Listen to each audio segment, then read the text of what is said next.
Communications Network and the operators of this radio station. Ah, boy. Mr. Roker, what you say, man? How you doing? Man, I hear you got some of them guns called the Super Soakers. Yeah.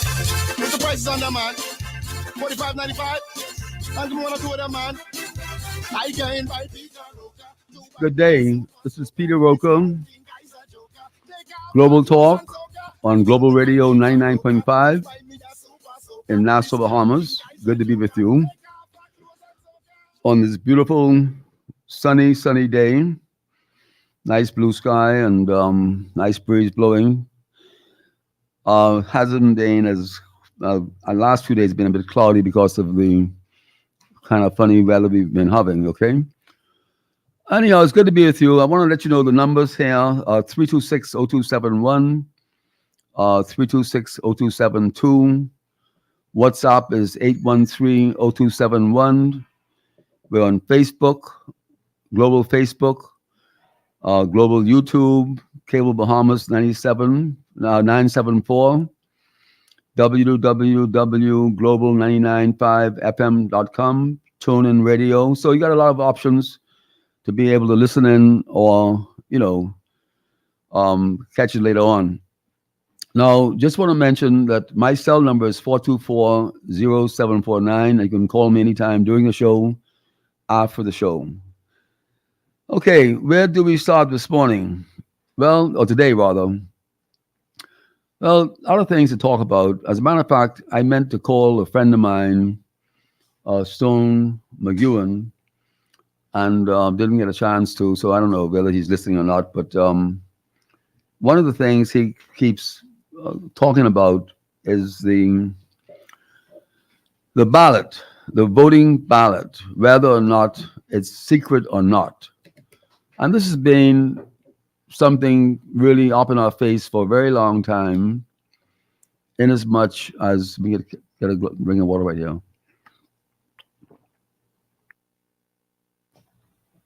Yeah, in as much as, I don't know, for God knows how many years, question always pops up.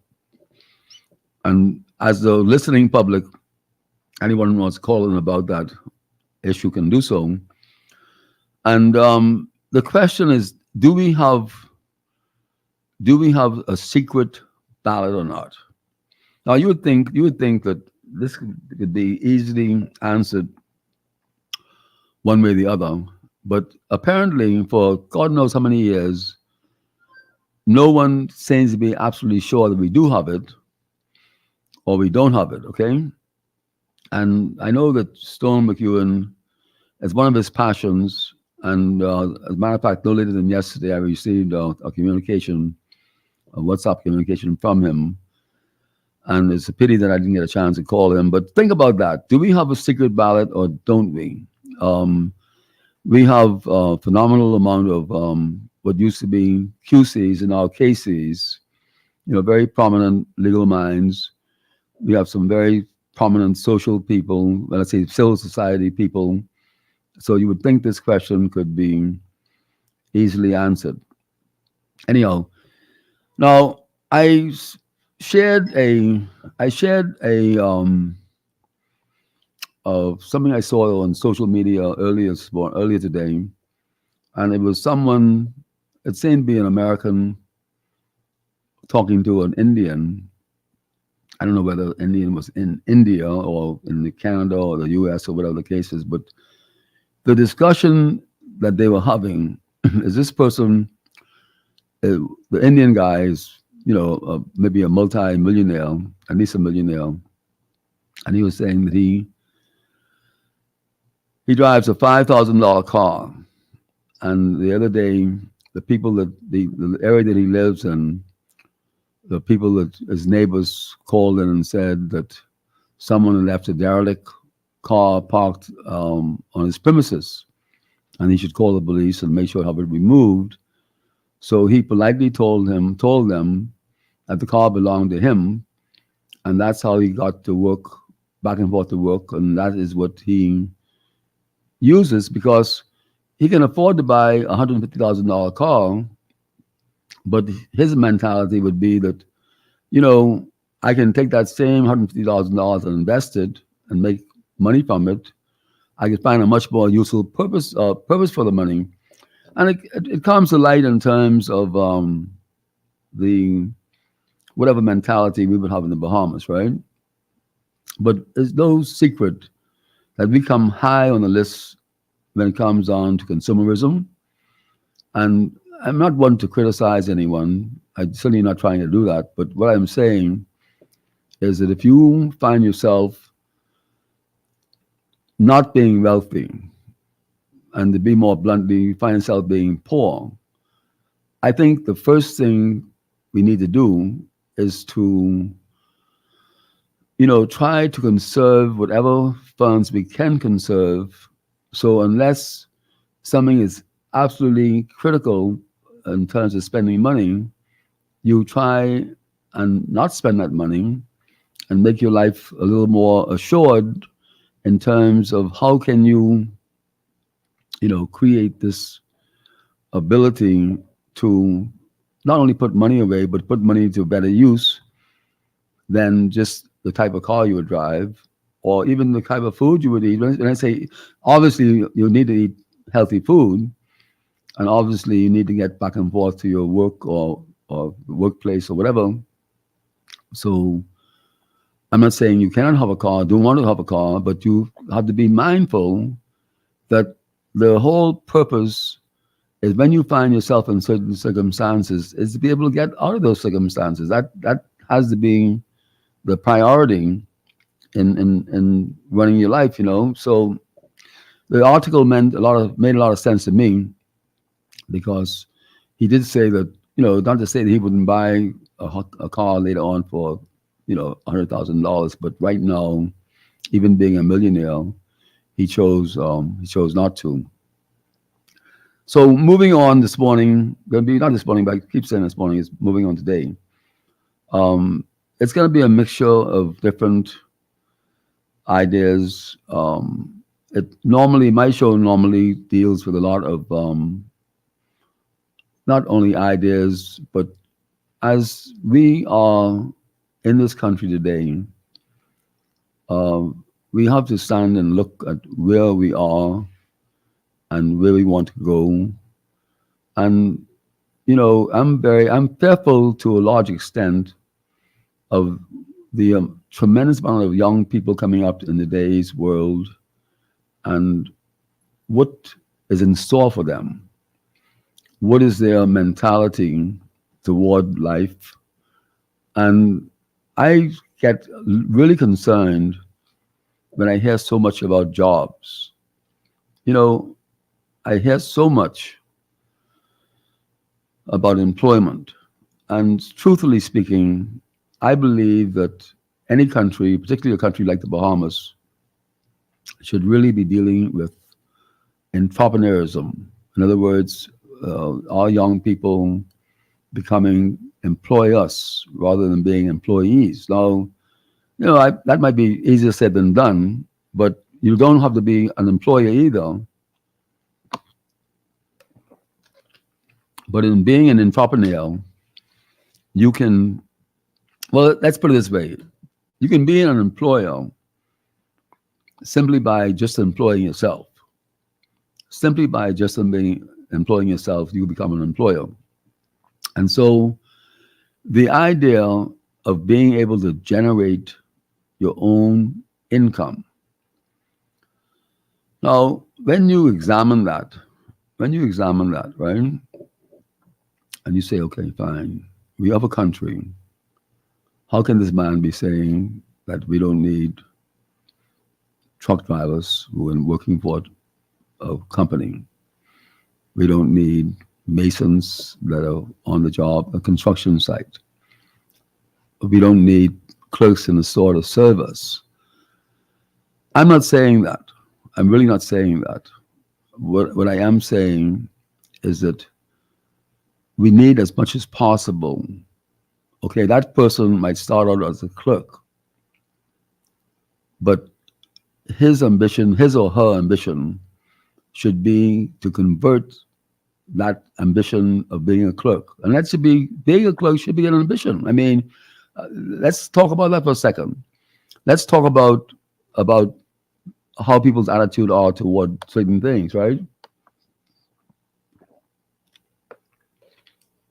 I go back to a friend of mine that passed a few years ago, and I won't mention his name because this might be synonymous with other persons as well. So no sense in putting a name to it. His grandfather, I remember seeing him on Bay Street.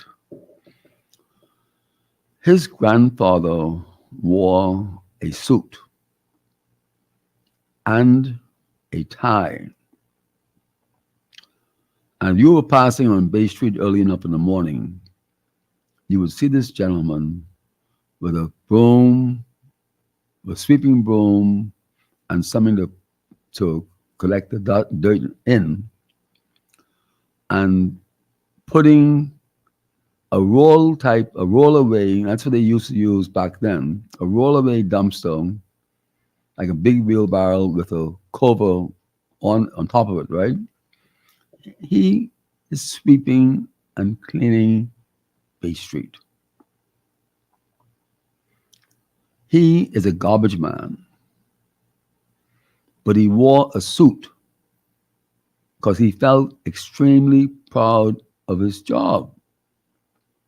And I guess you would say, in the mix of things, he would have been one of the best garbage collectors, sweepers that the country had. And he was proud of it. He wasn't ducking it, he was proud of it. And so, to my mind, no matter what your job is on in your life, do it the best way you can. I mean, do it so good that you would know I was the best clerk serving customers at the shop I worked at. I was the best person serving hamburgers at the food at the restaurant. I was the best waiter. I was the best whatever. And coincidentally, this man, like I said before, I knew his grandson, who just passed a couple of years ago. His grandson went to college. And guess who paid for it? His grandfather. That same garbage collection was able to allow him to save money and send his grandson to college. Guy went to college, right? So I think, it's a little trick in everything. There's definitely a trick in most things. And I would say the trick is we're going through in this country is where I'm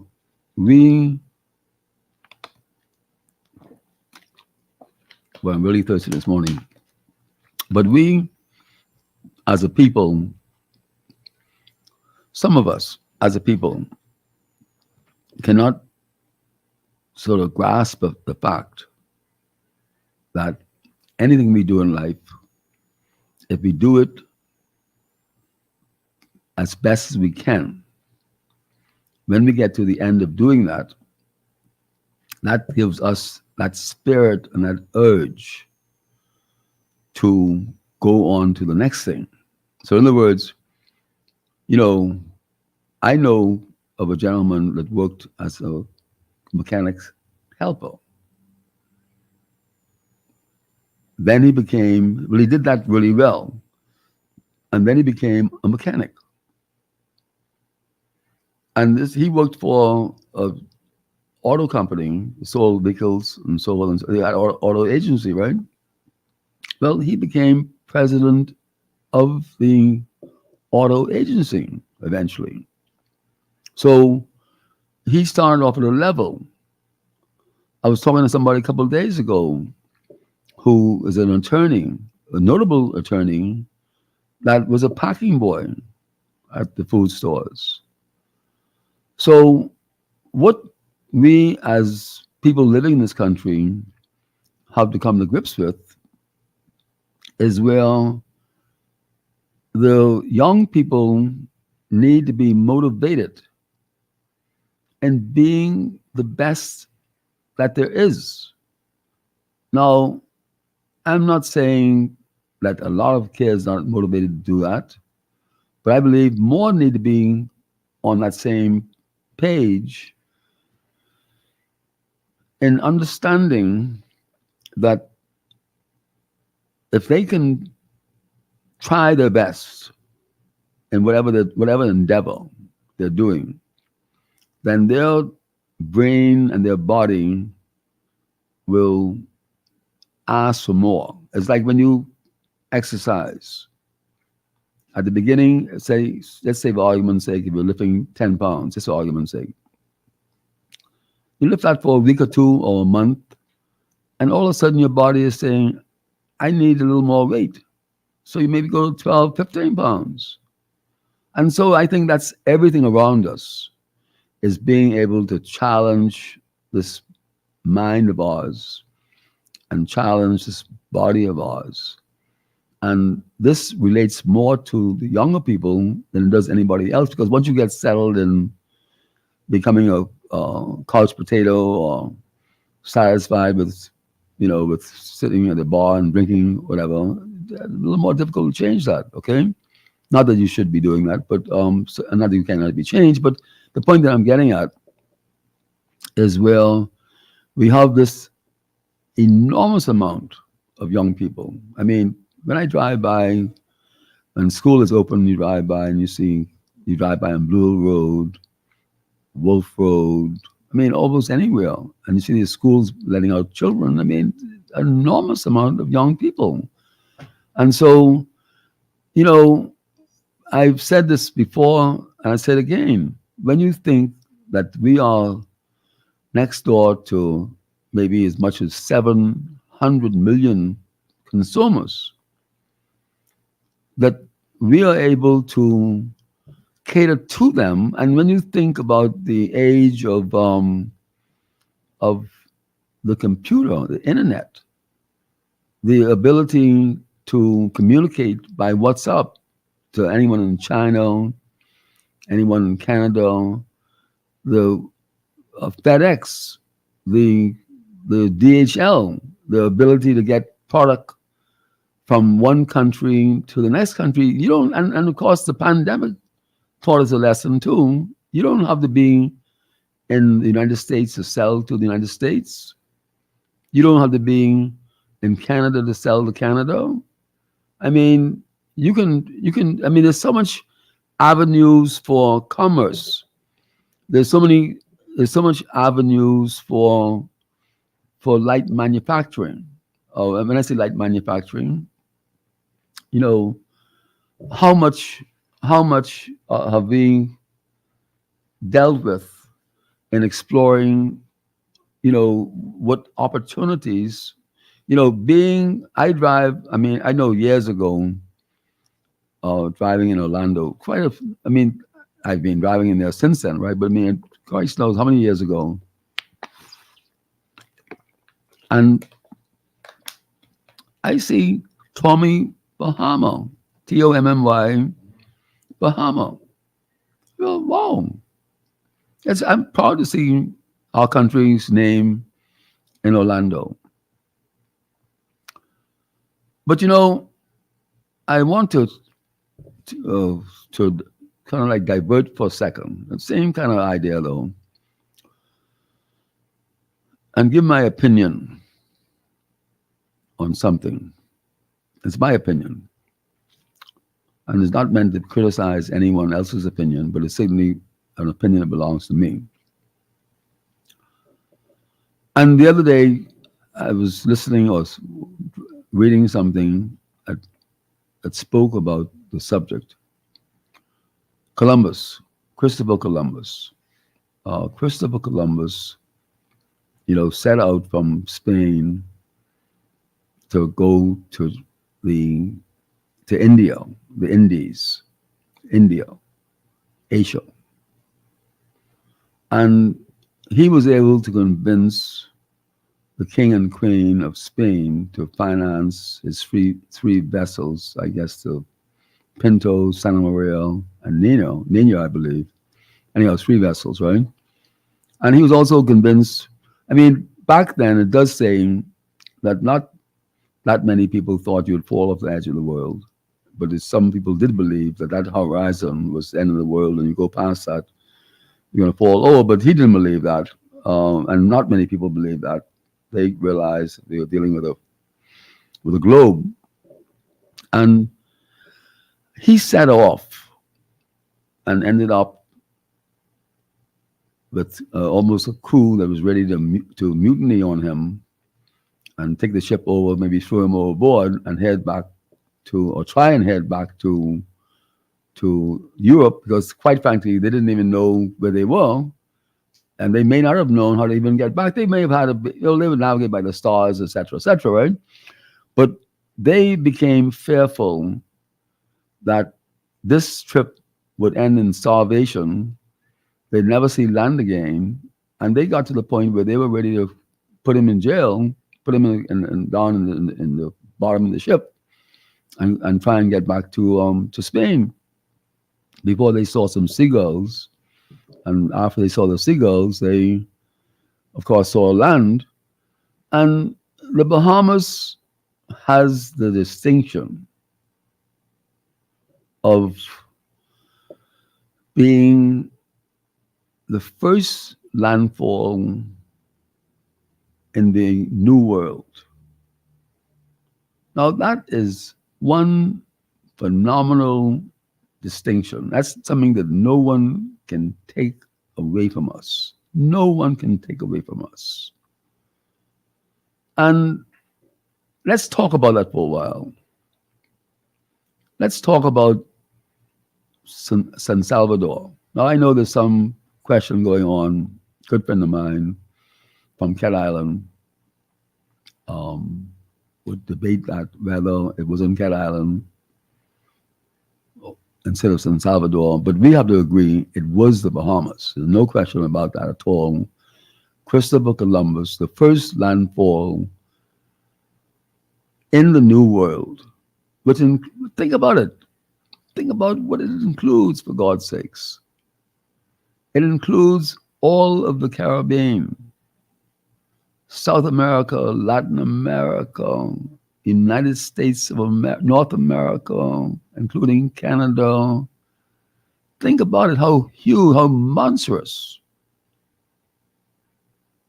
And he discovered it. His 3 ships, Cape Santa Maria in Long Island, is named after his vessel, Santa Maria. Santa Maria. You still have Nino. You still have Pinto. Who's using that? Which Bahamian is out there saying that he's going to create a brand of anything, whether it's coffee or clothes, hats, shoes, and brand them Pinto with a little galleon as a design? Who among us is going to do that? Who's going to use Nino? Because we own it. It belongs to us. We own that achievement. We own that. That belongs to us. And the dispute about whether it was San Salvador or Cat Island also belonged to us. Because if I was living on Cat Island, I know exactly what I would do. I know exactly. I'm going to tell you, I'm going to be quite bold in this and tell you. I would go and take some guesses about the depth of the water and the best harbor that Christopher Columbus would have landed at, and put a monument up and say, this is where he landed. I'd do that. And I would then put Cat Island on the map and see the T-shirts and the paraphernalia and the souvenirs. And I do the same thing in Salvador. The other day, they paved and cut a road through from North Long Island for a monument bringing that historical site, Columbus Cove, to fruition. So everybody visiting Long Island, they go up there to the monument that denotes that Christopher Columbus came there. That's why it's called Cape San Maria. Okay, Columbus Cove, Columbus Point, whatever. So, what are we doing about it? What are we doing about it? And so, in my opinion, there's so many things that we can do that is historical happenings that now belong to us. And we shouldn't have to wait for someone to come to our country, or not even come to our country, but do it in some other country, Tommy Bahama. And not only that, it's Nassau Royale. I know years ago, this gentleman I met on Bay Street, I worked in a liquor store, and he came by asking if he could put a sample bottle in the liquor store. He had a large bottle, maybe about 16 inches high, on a stand, and he had made up a liqueur called Nassau Royale, and it had beautiful packaging, beautiful label with a galleon on it and stuff. And he had set up a larger bottle in most of the prominent liquor stores, and they would give a sample out to the tourists coming in, and they sold tons of that. He eventually ended up, I think Bacardi eventually bought the company, and I think they of course sell that throughout the world now. So Ragged Island, the salt. What are we doing about the rum running era? Now, I can tell you right now, without any fear of contradiction, no matter, it's not a question of whose fault it was. Not a question whose fault it was, right? But the only remnants left of one of the greatest heritage we had in this country is the tile on Shirley Street to what would have been the walk-through entrance to Royal Victoria Hotel. That's already half an hour. Monkey foot. We got to go on a little break now and pay my bills. I'll catch you up in a minute. Should I get me a slim thing? I want a girl from Bahamas right now to be my victim. I don't want them too fat. I don't want them too slim. I want them nice and bright and real good look like Roker. Global Talk on Global Radio 99.5 in Nassau, Bahamas. The numbers here are 326-0271, 326-0272, and my phone number is 424-0749, and the WhatsApp number is 813-0271. Give us a call if you'd like to, okay? Just want to pay our bills now and let you know about two companies that you need to go and visit, okay? One is Builders Discount Depot, and they are located off of Mile Butter Highway on Ballot Road. The retail shop is on the little plaza on the southern side of Ballot Road, which is off Faith Avenue and Mile Butter Highway. And the yard is across the road where you pick up all your stuff, right? Now, these people have heart. First of all, they have good prices. They have a selection of everything you need for your building program. It's home of the unwrapped architectural shingles, and the wrapped architectural shingles are the best prices imaginable. Now they have a little program going on where they realize if you're doing a building, some people need one sheet of plywood, two sheets of plywood. Fine, no problem at all. They have it. They got it, right? But if you're doing a whole building, you may need a whole bundle of plywood. So they have a what should I say, a super price when you buy quantity. So they have a super price on bundles of 60 pieces of 5/8 by 4/8 plywood. They have a super price on pallets of cement, which is 40 bags. And that's the mentality they have down there. They're trying to save you money. And so, when you go in a shop, if you're going to be buying, say, you might need 35 bags of cement. Well, buy 40. Get that better price.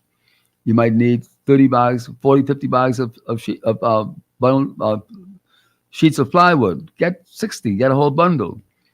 And this is hurricane season now anyhow, you see. So having said that, they have everything to supply your needs. They have some specials going on that they have. I don't have the figures right now, but nevertheless, this kind of advertising is unique simply because I want you to take a little bit of time out and go down there. Take a little bit of time out. It's worth your while. I mean, it's not anywhere. There's nowhere in New Providence that's far away. So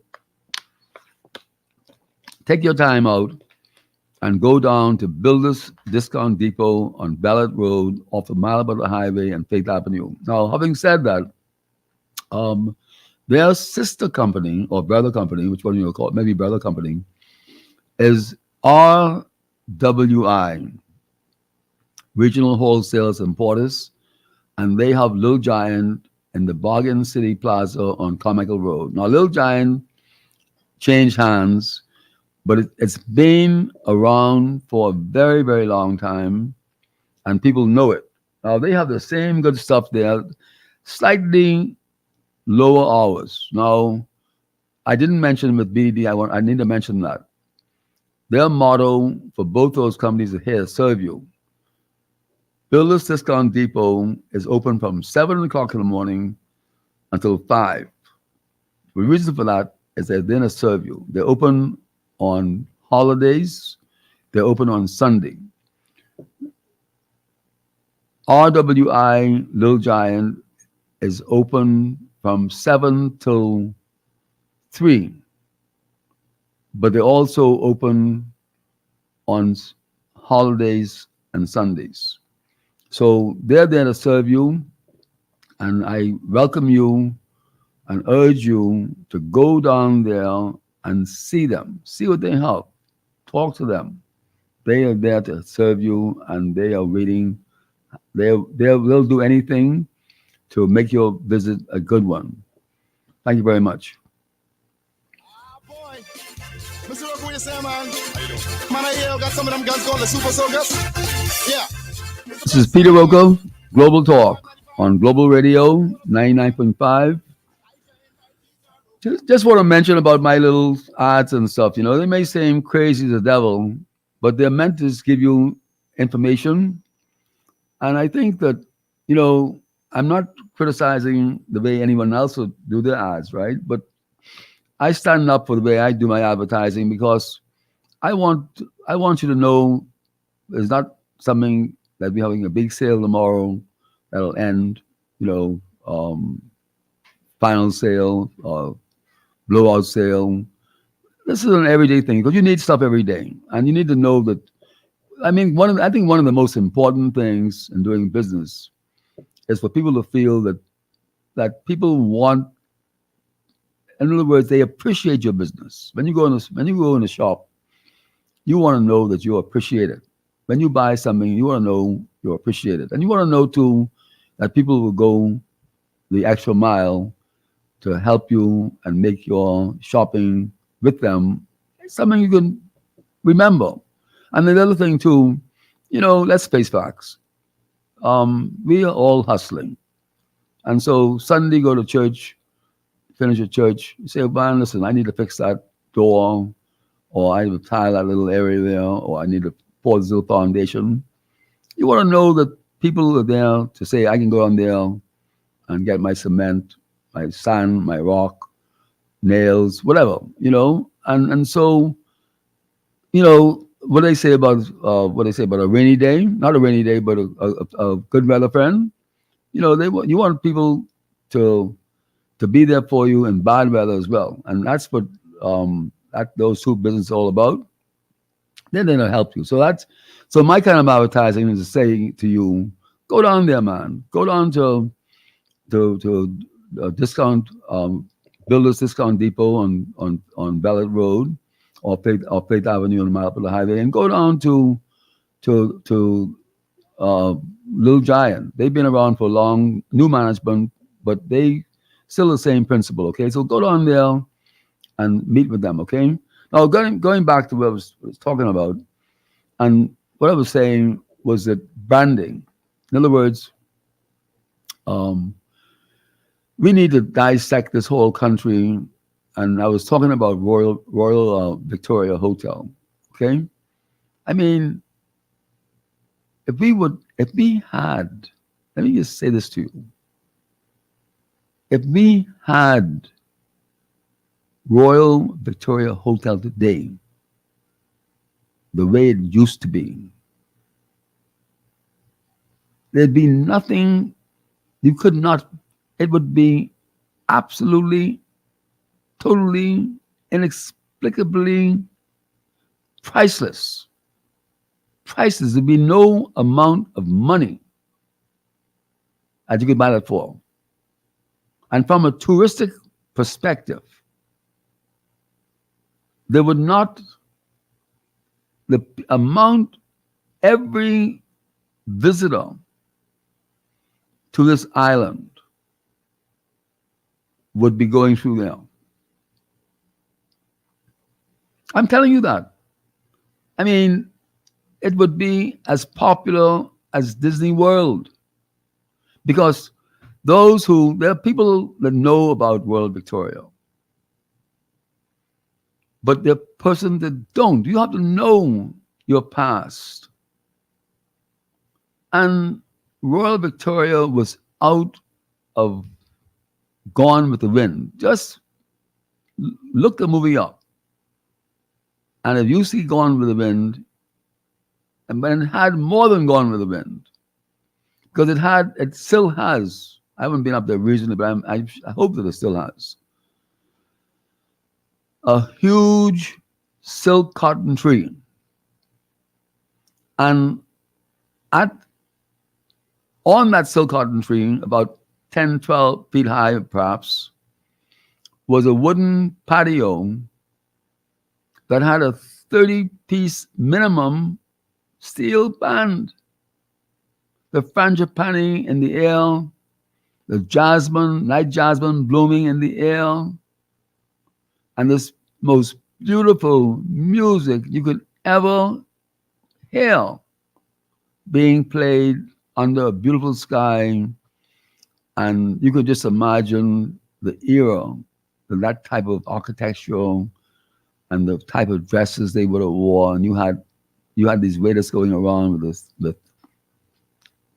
Myers Planus Punch, Tom Collins. You couldn't buy that today.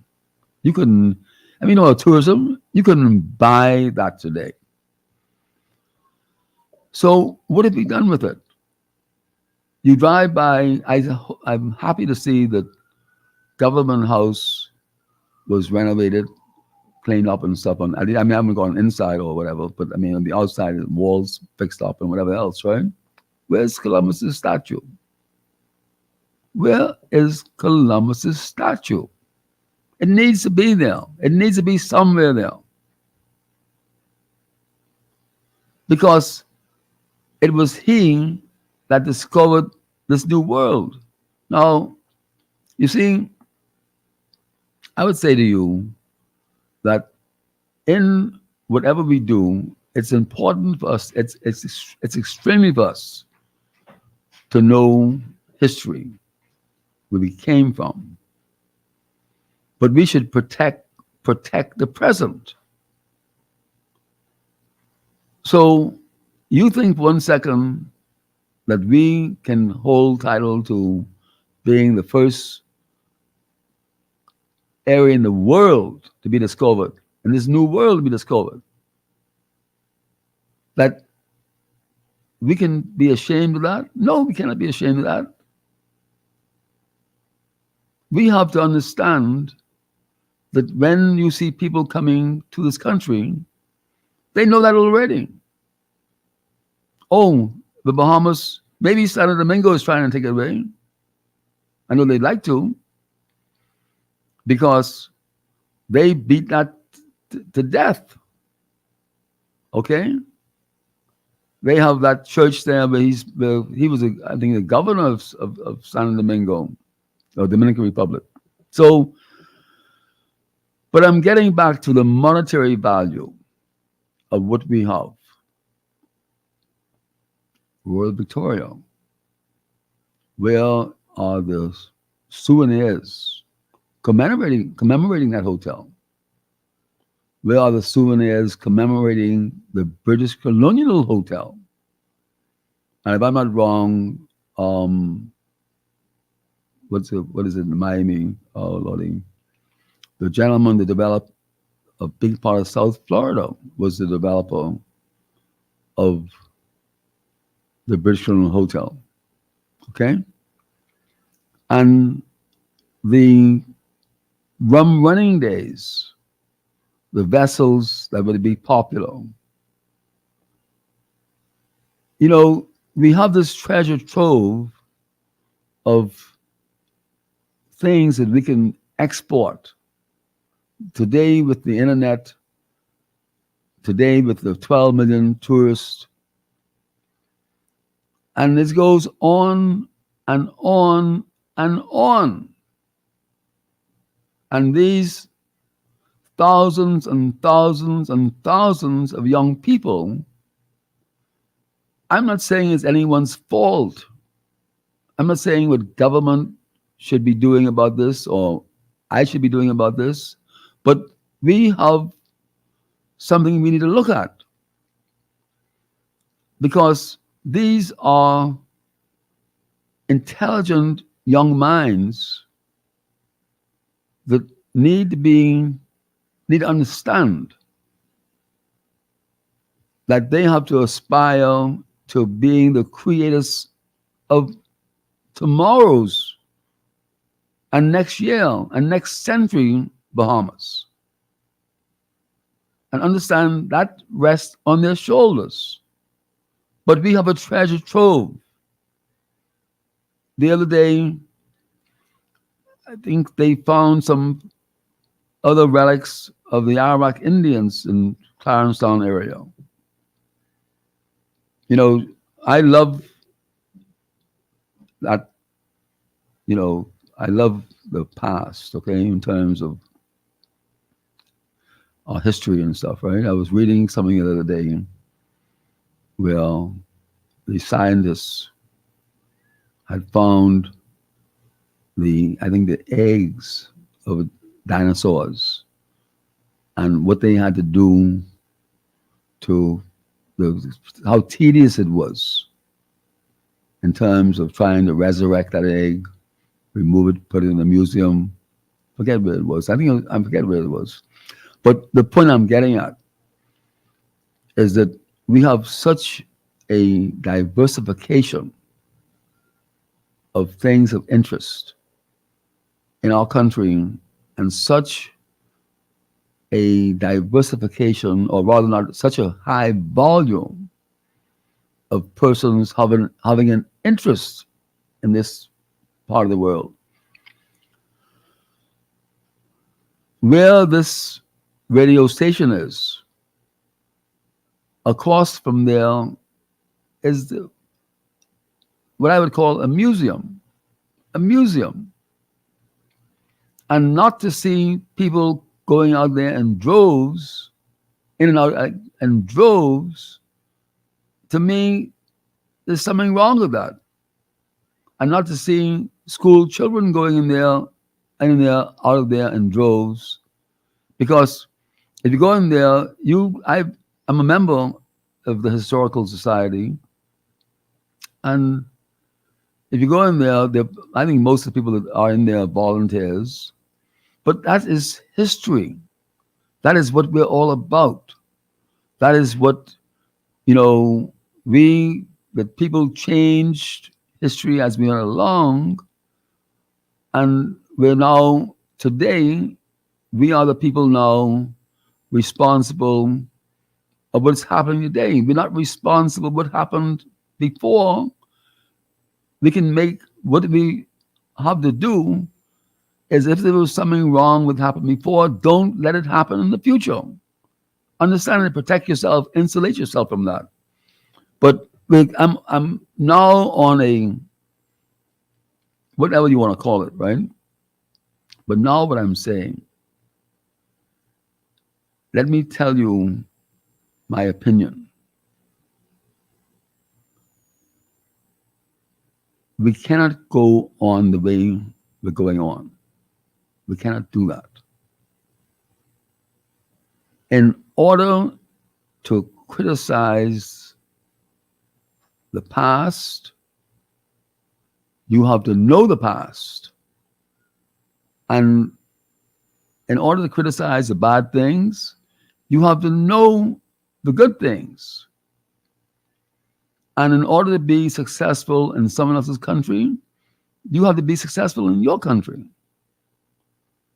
And this country of ours cannot just go along merrily along its way,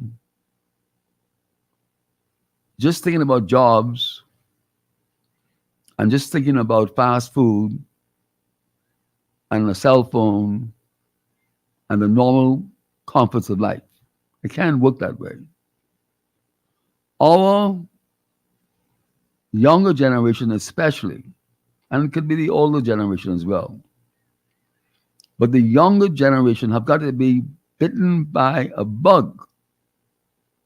I had somebody tell me who was very close to me not that long ago. Excuse me a second.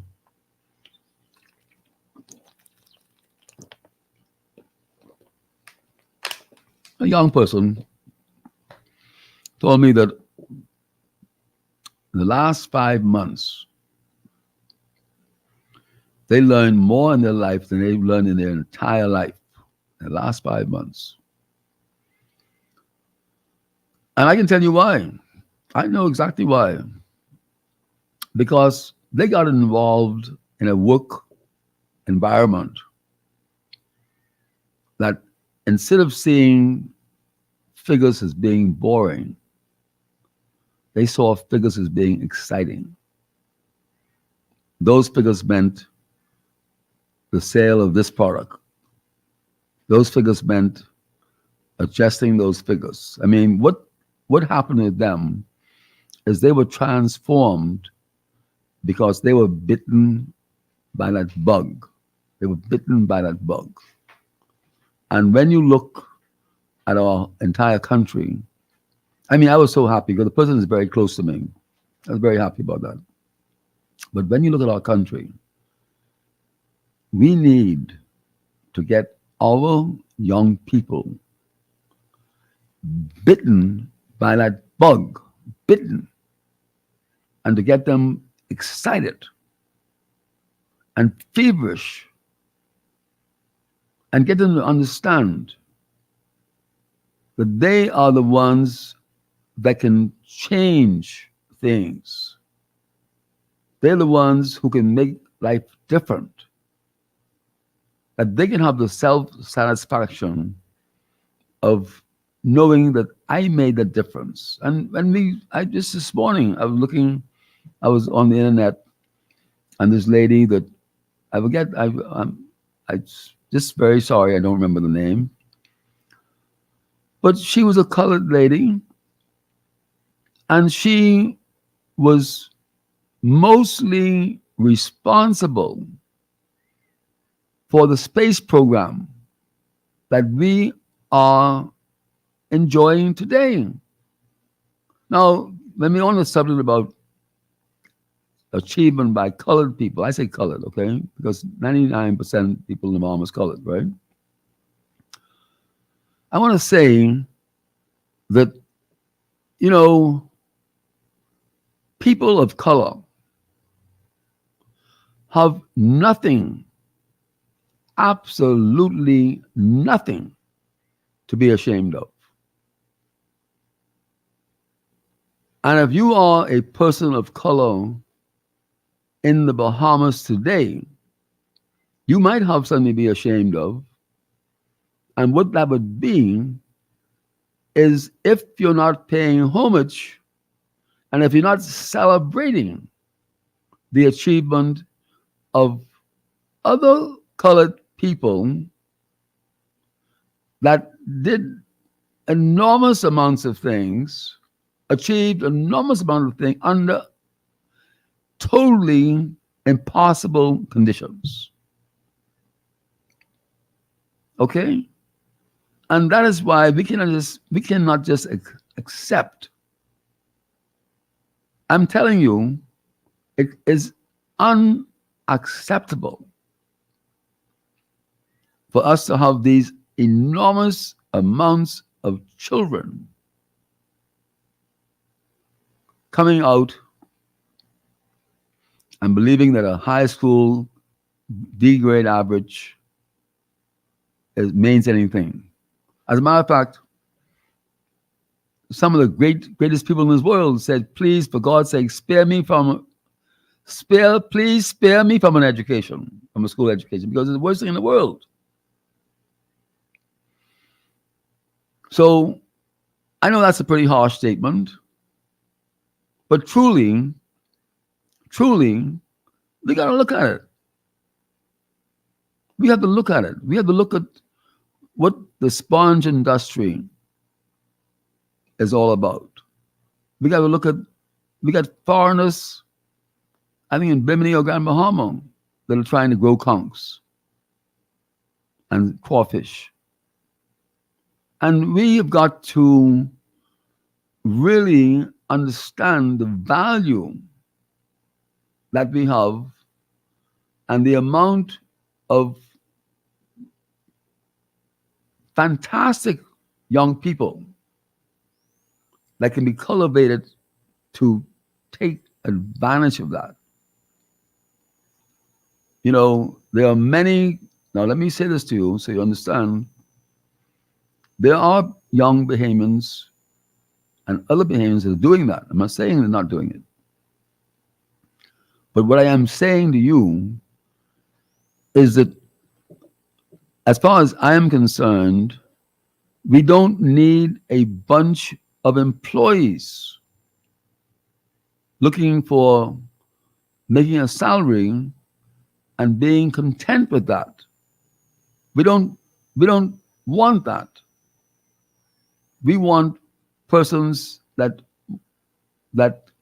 can grow with the world, that can understand, because of our small population, that we can be an elite people in terms of our achievement and our income and the ability to sustain ourselves.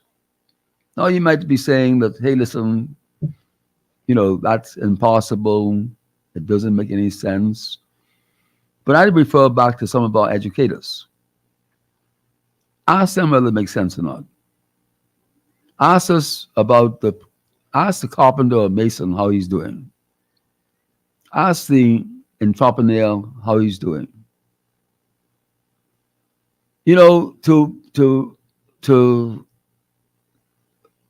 To rely on ABCs doing it for you isn't going to work. Now, when you have factories employing 10,000 people and 50,000 people, they create robots in the human form to know that I'm going to move this engine part to over here, and that's my job. That's my life. Okay? It goes back to the coal mining. People lungs full of black coal, but that's what you were born into, a coal family. You died in a coal family. Okay, that's them. That's not us. We are different. We are those persons who know how to skin a conch, skin a grouper, cook, boil fish, to know that we can look and see the resources we have here and be able to take advantage of it, take advantage of our history, take advantage of being able to say that, hey, listen, Shenzhen, China, I can go on my laptop and with the courier from Shenzhen, China, have a logistic person in New York who would then, it will go to them, and then we send out to 100 different people, maybe my brand of cell phone, maybe my brand of earphones. And so we have to be almost out of our mind in finding this way of of motivating not only the young people, but anyone. I mean, if you go to Cuba and you see Heineken's Heineken's can turn into a galleon, a boat, and you say, well, boy, you know that, but it took 3 or 4 hours. So what? That took 3 or 4 hours. They sell it for $5. So what? It goes back to where we came from. We not understand something.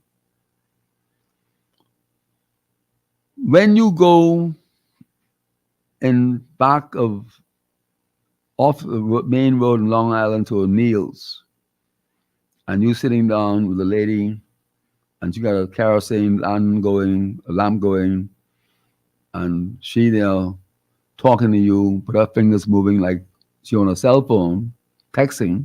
She ain't texting, she plotting. She plotting. And you could say, now, all you need to do, if you want to laugh your head off, go and look. If you can find time to go again, okay, time to go again. Sorry for that. It's my last shot now. Boy, time flying by.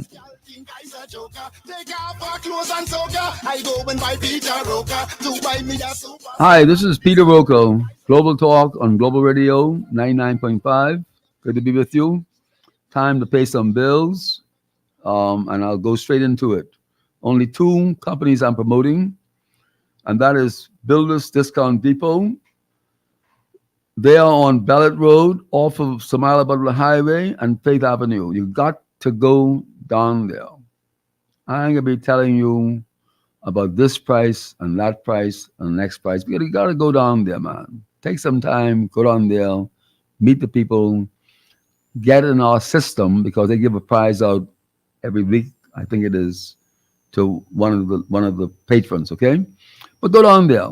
They have a complete line of building materials at some really, really good prices. And they have building materials that some people don't have. I think that would be the architectural unwrapped shingles and the architectural wrapped shingles. I don't think anyone in the country has that. And they just got some other stuff too. They got some unwrapped or unboxed, what they call ice and water shield. Really good price. Really, really good price. They go out their way. They go out their way to find a way of bringing stuff in that can save you a lot of money and achieve the same results. Now, they have a sister company that's been around for a long time. It's on the new management. It is the former Little Giant Building Supplies Company. It's called RWI, now RWI Limited. And the hours are slightly lower, but they're both companies are open on holidays and Sunday.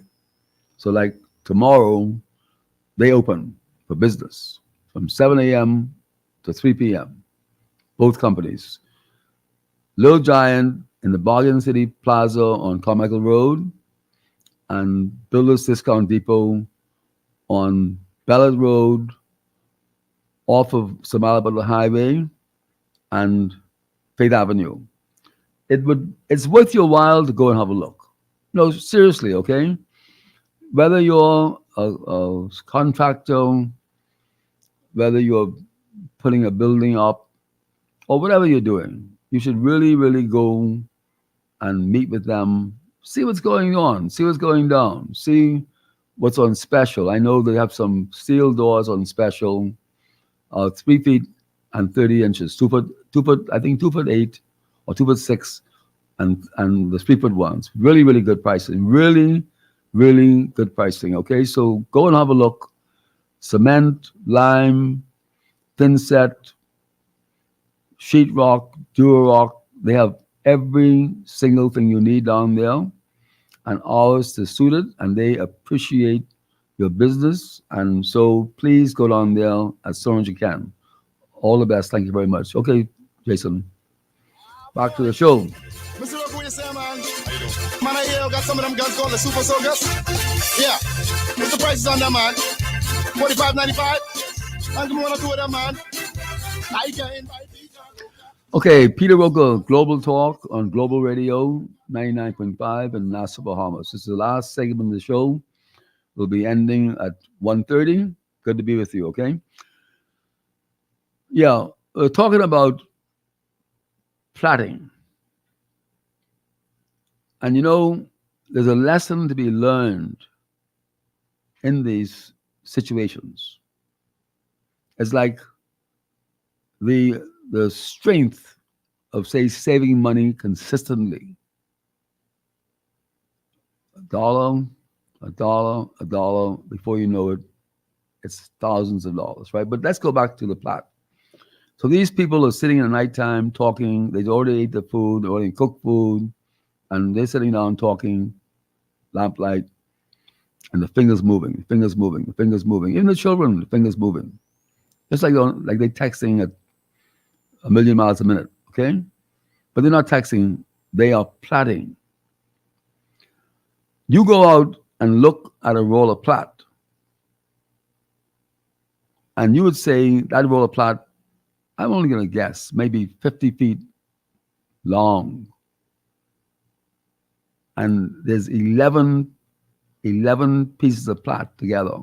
In other words, 11 pieces of straw making up that plot. Might be, say, an inch or inch and a half wide, right? They call it peel top, different types. And you say, well, who in the devil would take all that time to do all that work and charge that money for it? Because they ain't getting no money from that. So that it may have taken them 3 hours. Just for example, I'm going to give you an example. To do that plot, and they're selling it for, say, just for argument's sake, $10. That ain't no money. I can waste my time doing that. But what they would not get is the fact they weren't doing anything anyhow. They weren't doing anything anyhow. And they enjoyed doing it. It gave their fingers exercise. And so what we have to look at is our productivity. It cannot be always translated in immediate results. In other words, those people in Cuba that are doing those galleons for the Hannigan or Coca-Cola can, they may be selling it for $2.99, but they ain't doing nothing else anyhow. And they're being creative or whatever else. So China would be a good example. When I look on social media, China is bursting open with I don't know whether it's true or not, but I understand they're trying to do a train right now that would go 1,000 kilometers an hour. That's like about 700, 800 miles an hour. I saw a battleship. I saw bridges. So the point that I'm getting at is that these people were willing to work for enormous hours, selling at a price so cheap it was unimaginable. And that's how you get on top. And so what I'm saying is, how productive can we get? You know, someone was saying the other day, a poor man, an ambitious man, would spend his whole life struggling to make money and become wealthy at some point. And he dies, his children spend their generation getting rid of the money. So by the time they die, they pour as the devil. And that vicious cycle goes on to the next generation. I'm not sure how true that is. I'm sure in some cases that it is. But what I am saying is this: every single effort has to be made. If something is not working, let us examine it. We may not be able to identify what's wrong, but we can try something else. So, to my mind, and I'm sure I'm not saying there aren't parents out there doing it, right? But to my mind, if you have children, then see how possible it is to make them productive. Just see. Because, first of all, if you have, say, a son 10 or 12 years old, and you can say to them, listen, here's pruner, little hand pruner. Go out there and get some cans. Put some holes in the bottom of the cans. Go get a little bit of soil. Cut some little cuttings. Put them in the soil. And water them every day. Put them in the shade. You know perhaps how excited they could be when they see that little cutting, the leaves go. First of all, the leaves turn brown and drop off. Then all of a sudden they see a little bud coming on that little stick, a little hibiscus or bougainvillea. And then they see that developing. And 3 months later, they got a little tree. You know, the excitement on that. I mean, the other day, I went and bought some watermelon seeds. And I planted the watermelon seeds. I had watermelons must be 2 foot long by 1 foot wide, man. You know how proud I was? And they were the sweetest, no fertilizer, no pesticides and stuff like that. And so, you know, it's worth the try. I know I've heard about backyard farming. I've heard about that. And I'm not saying the effort is not being made. But if we can make a collective effort, when I say collective, right? If you as a family, you may have 4, 5, 6 children, all qualified to do this, but maybe only 2 will do it. Before you know it, the other ones are doing it. And you know, when I drive on Gladstone Road, I always see these beautiful bougainvilleas being advertised on Gladstone Road. And I will say offhand that the reason that they are being advertised is because the person who is growing those plants are selling them. They're selling. He's finding a sale. He or she is finding a sale for them. So what I'm saying is that if you're driving on Cordo Avenue or you're driving Farrington Road or you're driving Prince Charles and you see a little platform and there's 10 or 15 cans with flowers in them, you're likely to stop. Blow your horn. Who's selling these? And can you imagine the excitement a young person will get just by saying that I did that myself and now I'm getting $8 or $10 for that plant or $5 for the plant? You can go in the bush and find coconuts 2 foot high, trees that are worth $10 minimum, maybe more than that. And so I'm just saying that, I spoke to someone not too long ago. I said to them, I don't want you to get the wrong impression, but it's impossible for you to know what it took me 50 years to know. Now, I believe that in 1 month, I can give you 10 years of my knowledge. That's what I told them. But that's going to take 6 months or 5 months.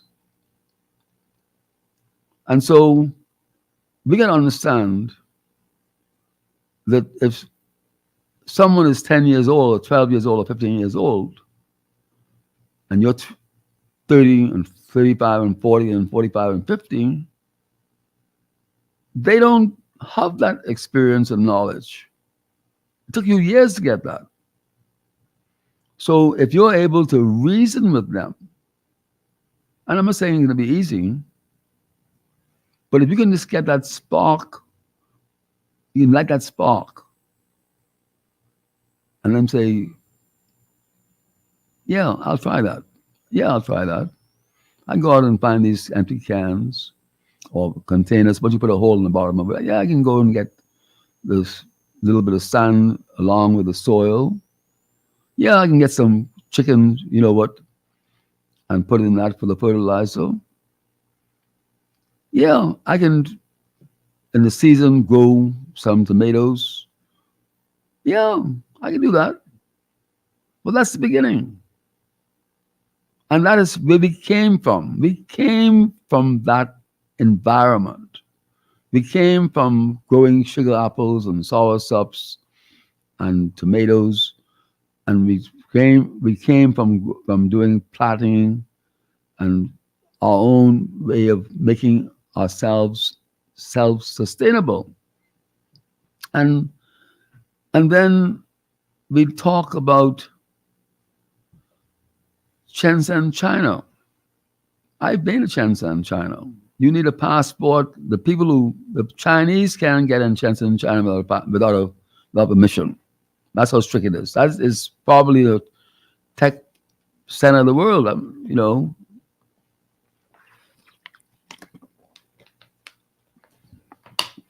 And so, just for argument's sake,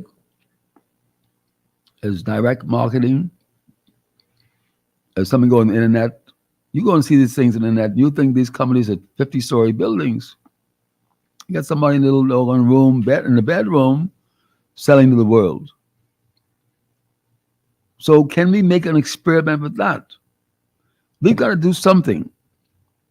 We have to do something.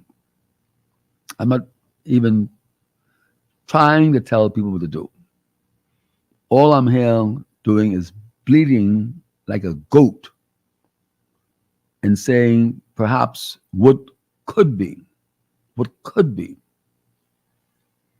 And when you start talking about the names in the Bahamas, who has put a tied down the name Royal Victoria Hotel? No one owns it. Check it out. Royal Vic. Check it out. We are in the Bahamas. These things belong to us. And we need to exploit them. So as we look at the brain coral, as we look at the, the what they call it now, fossilized, maybe that might be the name for it, right? But I know the other day up in Long Island, I came across a stone. It wasn't a stone. It was petrified. I think that could be a name for it, but it wasn't. It was an archaeologist's dream that I was using for a doorstop. Okay? And I remember distinctly finding a Venetian bead, which I sent to the place in Washington. What's it called? The National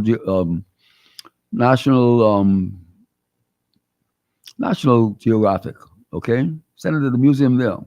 Not to them. I sent it to them. They sent it on to the other place, right? Came back with a report saying that it was traded in this part of the world. It was a Venetian bead traded in this part of the world in the 15th century. Okay, and so you have these tells. I found in a what they call a tell in Salimar's Long Island. Okay, somewhere where the Iraq Indians lived, and you can see the remnants of the wilk shells and conch shells and all that sort of stuff, right? And so, whether it's someone saying that if I buy 10 cell phones or 20 cell phones in Shenzhen, I can have them sent to New York or Washington or Miami or Nassau, and those same cell phones, I could beat the pants of Walmart and selling that, and you got everybody buying online, and bingo, you're sitting in the Bahamas, wiring the transfer to Shenzhen, sending the product to customers, to a base. There's logistical companies. They've been around. They were around before the pandemic, and they have multiplied thousands of times since the pandemic. We found out, hey, listen, didn't have to go and do it yourself. So in other words, before Craven, before Uber, before any of those people got the idea of this different type of world we're living in, these logistical companies. So in other words, if you manufactured something in the Bahamas, okay, let's say all this bush medicine, 21 gun salute you're talking about, all this big, huge embassy, that's right. I could almost throw a stone from where I am right now to the embassy. Maybe throw a stone. They're not there just to do your passport, They're not there to do that, just that. They are there for you to go there and say, where can I buy the best plywood in the U.S.? And they'll be happy. They're all about commerce too. And conversely, I want to sell something to the U.S. I know years ago they had the Caribbean, the CBI, Caribbean Basin Initiative, where product going into the U.S. from the Bahamas would be duty free, wouldn't cost any taxes. They have these conventions, which sometimes could be the best kept secret, But the point that I'm getting at, going back to the logistical companies years ago, I mean 30 years ago, I'm sure much longer than that, you could actually have a company, just say, let me just say for argument's sake, right? You go and you find something anywhere in the world. It doesn't have to be China. It could be anywhere, anywhere. Could be in the Bahamas. Okay, okay. You know, it's a good product. There's a company out there that will promote this product for you, number one. Best way of getting that out to the public. So say for argument's sake, if 100,000 people see that, how many would make inquiries? How many might want to buy it? And then get down to the final count where how many people will buy it. PayPal, bingo. Your cost is $10.99 plus shipping, and sometimes you make money in the shipping, okay? Okay. I'm sending it out of New York. It's shipping, national shipping, nationwide shipping, right? So here you are buying something from one country, sending it to someone who charges you a percentage to send it on, and bingo. Well, you got 700 million people to deal with. Then you have your all these 12 million tourists I hear about. Okay? So you're going back to the hibiscus and little Ken along the road. The Bahamians want to buy. I would just hope that whoever is listening would say, you know what? He sounds like he's half crazy, but let me try it out. You may want to do it yourself. In other words, you may want to start the action. Sometimes doing something yourself is what gets other people to do it, right? I got about 5 more minutes, so let me give you a challenge. Find 50 containers, tins, can, whatever. You can start with a soup can, Campbell's soup can, and you can transfer it later on to a bigger can. So find 50 cans.